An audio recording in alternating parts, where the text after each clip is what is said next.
धोने वाली बहू। शादी के पहले से ही विभा को कपड़े धोने का बड़ा शौक था।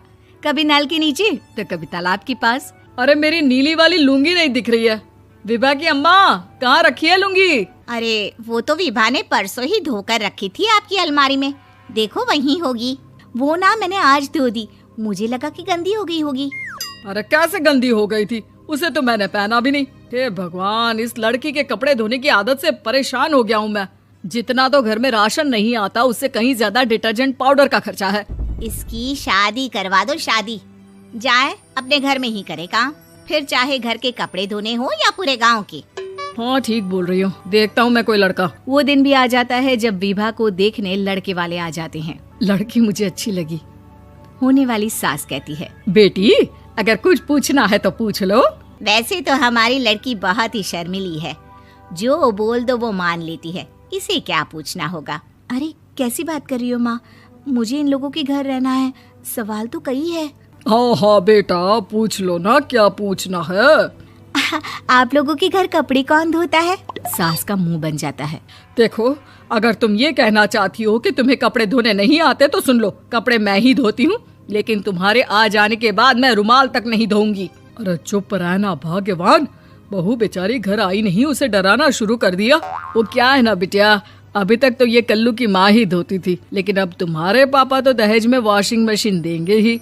तभी विभा की माँ बोल पड़ती है, सवाल भी पूछा तो क्या। वैसे भाई साहब, मशीन की तो फिर भी कपड़े धोने की कैपेसिटी होती है। मतलब जो बिटिया दे रहे हैं ना विभा, इसे कपड़े धोने का बहुत शौक है। ये आप लोगों के क्या, आस पड़ोस गांव मोहल्ले सबके कपड़े धो दे और उफ तक ना करे। बाहर देखा नहीं आपने कितने कपड़े सूख रहे हैं? सब हमारी बिटिया ने ही तो धोए हैं। बस भी करो ना माँ, शर्म आ रही इतनी तारीफ सुनकर। और तो और एक दाग निकाल कर दिखाओ तो मान जाओ। हाँ अच्छा अच्छा, माफ करना बेटा, मैंने गलत समझा। हमें तो रिश्ता बहुत पसंद है। और ऐसे जुड़ जाता है रिश्ता कपड़े धोने का शौक रखने वाली विभा का। उसकी शादी हो जाती है कोयला फैक्ट्री में काम करने वाले कल्लू के साथ। शादी के बाद अचानक विभा चिल्लाती हुई सास के पास आती है। सासू माँ, अरे सासू माँ कहाँ है आप? ये तो धोखा है, धोखा दिया आप लोगों ने मुझे। इसे ससुर के चक्कर के बारे में पता चल गया। अरे तो उसमें तुझे क्यों धोखा मिला है? अरे नल में पानी नहीं आता, कपड़े कैसे कब धुलेंगे?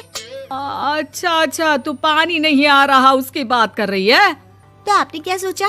कुछ नहीं। अच्छा हाँ, तेरी माँ ने कहा था कि कपड़े धोने का शौक है तुझे, याद आया मुझे। शौक शौक बोलकर कपड़े धोने वाले मेरे जुनून को कम ना आके सासू माँ, कपड़ा धोना मेरा गुरूर है। तभी पति भी वहाँ आ जाता है। अभी अभी मैंने इसे सनी देओल की फिल्म दिखाई है, उसी के डायलॉग मार रही है माँ। अच्छा सुन, साफ साफ बता रही हूँ, पानी सुबह 4 से 6 और शाम को 10 से 12 आता है, समझी? विभा टाइमिंग सुनकर हैरान हो जाती है। ये क्या भूतों का मोहल्ला है? सुबह 4 बजे उठकर कौन कपड़े धोता है? 4 बजे टंकी में पानी जाता है, फिर सारा दिन धोना ना, किसने मना किया? अरे कैसी बात कर रही हैं? 200 लीटर की टंकी में कितने कपड़े धो लूंगी मैं? सुबह ही उठ जाऊंगी मैं। अब क्या था, विभा सुबह 4 से लेकर रात के 12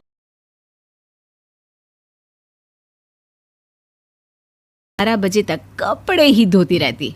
एक रोज सास पड़ोस से निकलकर कहीं जा रही होती है कि साथ वाली कहती है, हाँ कल्लू की माँ, जरा ये बताओ कि 2 साड़ी है, 2 ब्लाउज और एक पेटीकोट और एक नाड़े वाला लंबा कच्छा। हाँ तो?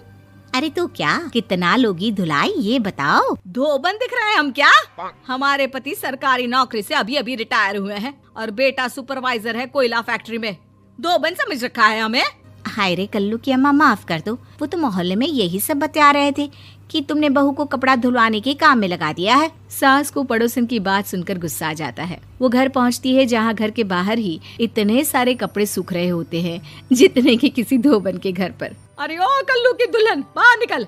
माँ जी यहीं आ जाओ, बाथरूम में चादर धो रहे हैं हम। अरे अभी हम धोते हैं, तुमको बाहर निकलो। ये आस पड़ोस वाले बोल रहे हैं कि हम बहू से कपड़े धुलवा धुलवा कर उसे कपड़ा धोने वाली बना दिए हैं। अरे छोड़ो ना माँ जी, किन लोगों की बातों में आती हो? आस पास के लोगों का तो काम ही होता है कि वो किसी तरह सास बहू को लड़ा दे। बहू सारे घर के कपड़े धोती है, ये क्या कम है? बोलिए। सास को भी लग जाता है कि वो बहू का ये सनकीपन नहीं छुड़वा सकती, इससे अच्छा है कि खुद ही चुप हो जाए।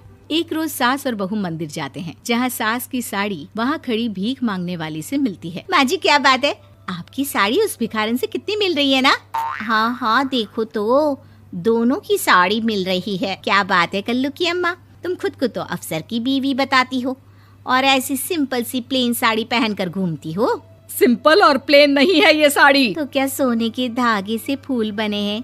कुछ भी सासू माँ, कुछ भी। हाँ बने थे इस साड़ी में सोने के धागे से फूल। मेरे पति लेकर आए थे मद्रास से स्पेशली मेरे लिए 10,000 की। ताहे भाई साहब इस भिखारन के लिए भी सेम टू सेम साड़ी लेकर आए होंगे 10,000 की। सास उस वक्त तो कुछ नहीं कहती, लेकिन बहू के साथ घर आती है और अलमारी से एल्बम निकाल कर लाती है। ये साड़ी देख रही है, ये वही साड़ी है जिसे मैंने अभी पहना था। इस साड़ी में ये जो चमकदार फूल दिख रहे हैं ना, ये सोने के धागों से काढ़े गए हैं। लेकिन तू लोकल वॉशिंग मशीन ब्रश से घिस घिस कर सारे फूलों को निकाल कर साड़ी प्लेन कर दी।